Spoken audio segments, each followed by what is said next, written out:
Hello everybody, this is Tim here again, here another movie review. This is a review for a movie that I actually bought, like not, or actually was bought for me not too long ago. Is well, for a couple months ago actually, and I just now got into doing a review for it. It's been out for, I think it came out like last year. It's The Tax Collector by David Ayer.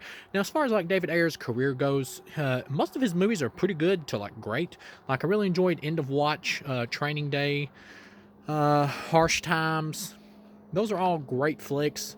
Even the movie Bright, like with Will Smith, like his fantasy gangster film that he did for like Netflix, which I have a bootleg of because it's a Netflix movie and I don't think it's available on DVD or Blu-ray.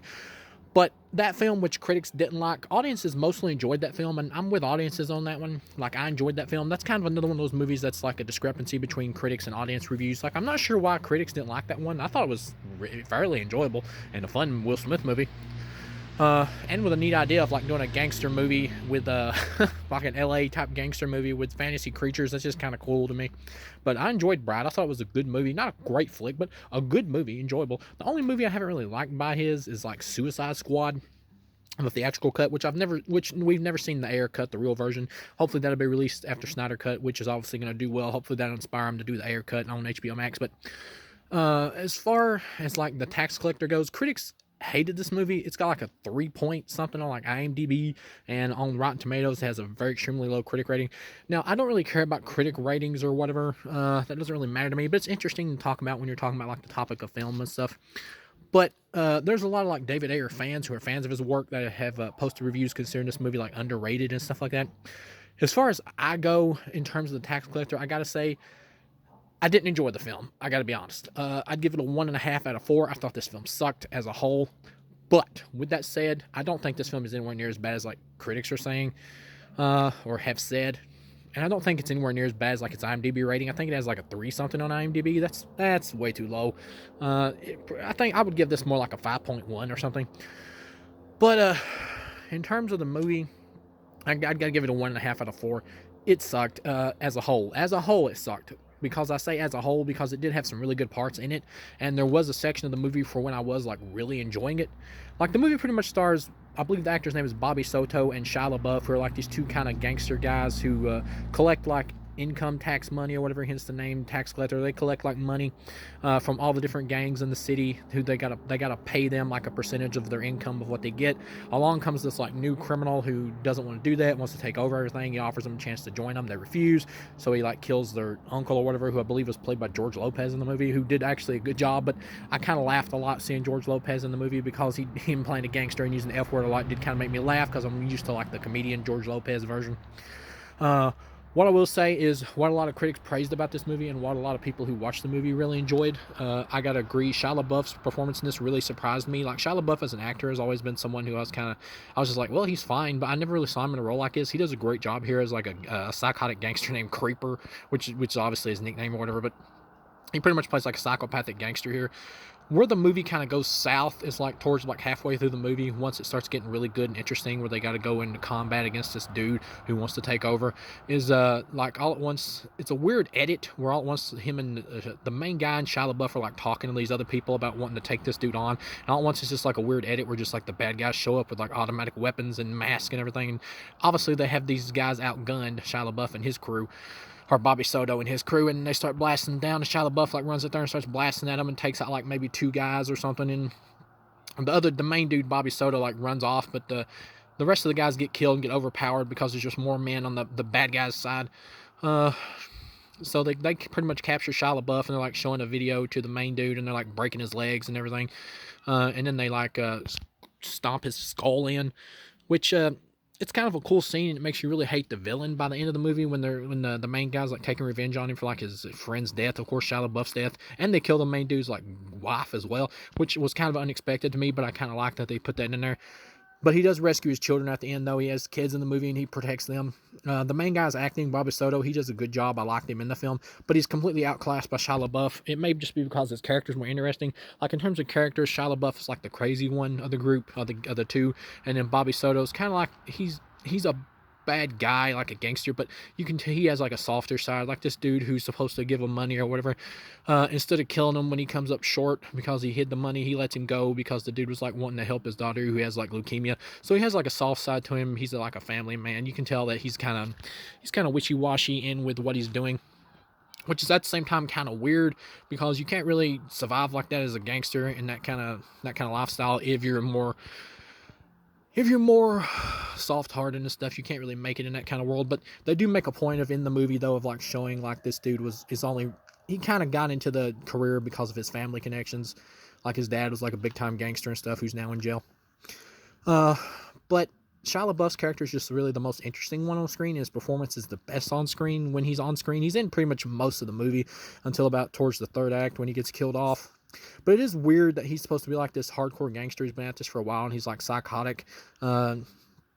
It is weird that he just goes charging out and takes out like two guys and then just keeps fighting, even though he can obviously see that they're overpowered and the main guy just has the smarts to get the hell out of there. Like why didn't he just run out the back too and do the same thing? It is kind of weird, like why he didn't take the chance to escape. Because he's obviously supposed to be like a seasoned criminal who's been at this for a while. So you think he would know, like, just to not keep shooting in a losing battle. Like, I get the idea that he's crazy, a little bit crazy, but he's not crazy in the sense like Looney Tunes. Like, he's crazy in the sense like he's just out for blood and just wants to blast people away. But he would be smart enough to, like, get the hell out of Dodge knowing that he's outgunned. I don't really buy that he would just kind of get took out like that. But, once he's kind of taken out, he should have stayed in the movie longer. Like, his character is the type of character we'd see in the movie that could go either way.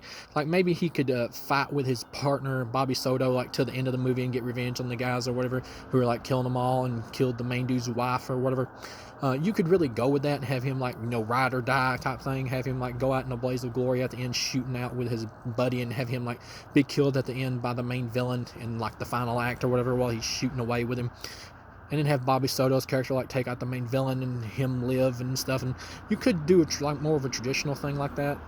It's also okay to subvert expectations and go a different way, but at the same time, he just killed off too early.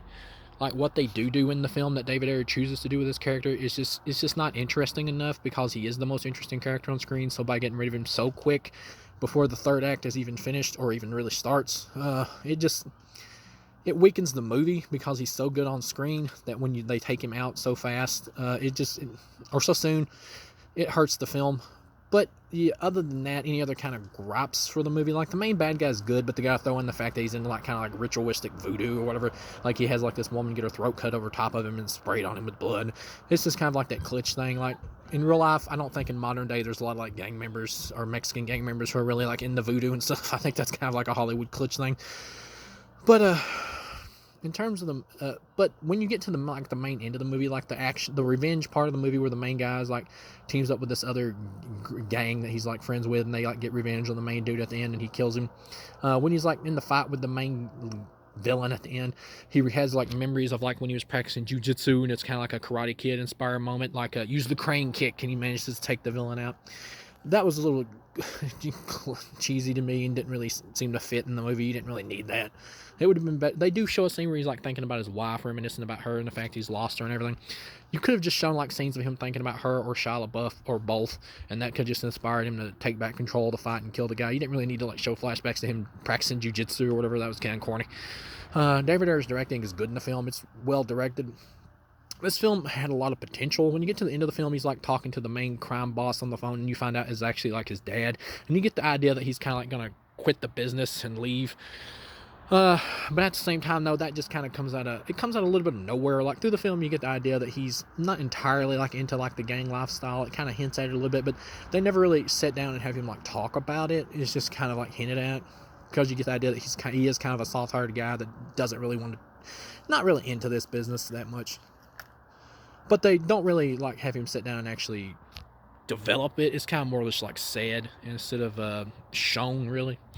I feel like they could have done more with that, so it makes the ending kind of not as impactful. So as it is, I'd have to give it a 1.5. It did suck by the end. I was enjoying it for the part in the middle when like him and Shia LaBeouf were like talking about getting revenge and everything, and George Lopez's character was like killed off and all that crap. I was really enjoying it at that point, but then it just gets to the ending and Shia LaBeouf's character getting killed off so soon and just kind of wasted. And then it just gets to the ending, which isn't really earned that much. The action in the movie was enjoyable for the most part. Uh, Anything else I can say on this film? I will say that this movie could have easily been fixed for me, and just like with a few minor changes. Like if they would have kept Shia LaBeouf's character around more. Like I do understand that getting him killed by the villain, since he is so likable because his performance is so good, would make you hate the villain more.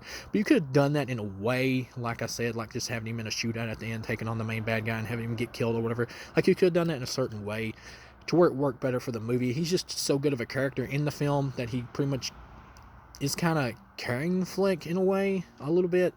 So when he is killed off so soon like that, it just makes it feel kind of wasted. So it doesn't really work. Like you could have done that like the way I mentioned. I think it would have played much better, and it would have helped the film in my opinion.